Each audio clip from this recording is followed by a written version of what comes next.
So hi అండి, అందరికీ నమస్కారం. నేను మీ వేణుగోపాల్ రెడ్డి ఫ్రమ్ జోష్ ఇన్నోవేషన్స్ ప్రైవేట్ లిమిటెడ్, జోష్ ఇన్స్టిట్యూట్ ఆఫ్ ఫారెన్ లాంగ్వేజెస్, జోష్ ఓవర్సీస్ కన్సల్టెన్సీ మరియు ఎడ్యునైన్ కెరియర్ గైడెన్స్ సంయుక్తంగా మనము ఎంపీసీ విద్యార్థులకు అవసరమైనటువంటి అనేక వీడియోస్ చేస్తూ ఉన్నాం. ఇందులో ఈరోజు వచ్చేసి మనం తీసుకున్న టాపిక్ చెన్నై మ్యాథమెటికల్ ఇన్స్టిట్యూట్. ఇది భారతదేశంలోనే మ్యాథమెటిక్స్ పాయింట్ ఆఫ్ వ్యూలో నెంబర్ 1 ఇన్స్టిట్యూట్ అండి. సో ఒలింపియాడ్ లెవెల్లో బాగా రాణించగల, అంటే మ్యాథ్స్ ఎవరికైతే ఇష్టం ఉంటుందో, అదేవిధంగా థియరిటికల్ ఫిజిక్స్ ఎవరికైతే ఇష్టం ఉంటుందో, ఎవరికైతే కంప్యూటర్ సైన్స్, సో ఈ 3 డిపార్ట్మెంట్స్ మీద వాళ్ళు ట్రైన్ చేస్తూ ఉంటారు.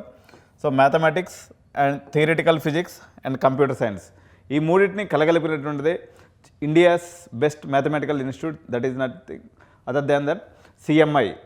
సో దీనికి సంబంధించినటువంటి ఎంట్రన్స్ ఎగ్జామ్ ఎప్పుడు ఉంటుంది, ఎలా ప్రిపేర్ అవ్వాలి, దీనికి ఏంటి సోర్సెస్ ఏముంటాయి, ఎన్ని సీట్స్ ఉంటాయి, ఇవన్నీ వివరాలు కూడా ఈరోజు మనం చూసేద్దాం. సో చెన్నై మ్యాథమెటికల్ ఇన్స్టిట్యూట్ ఏదైతే ఉందో, it is just like A similar, కొంచెం కంపారిజన్ ఉంటుందండి, మన ఇండియన్ స్టాటిస్టికల్ ఇన్స్టిట్యూట్ లాగే ఉంటుంది ఇది కూడా. సీట్స్ చాలా లిమిటెడ్గా ఉంటాయి. ఈ వీడియో మొత్తం కూడా ఇప్పుడు ఎట్లా ఈ సిఎంఐకి ఎవరు ప్రిపేర్ అవ్వాలి, ఎవరు ఎలిజిబిలిటీ ఉంటారు, దీని యొక్క డిఫికల్టీ లెవెల్ ఎలా ఉంటుందని చూసే ముందు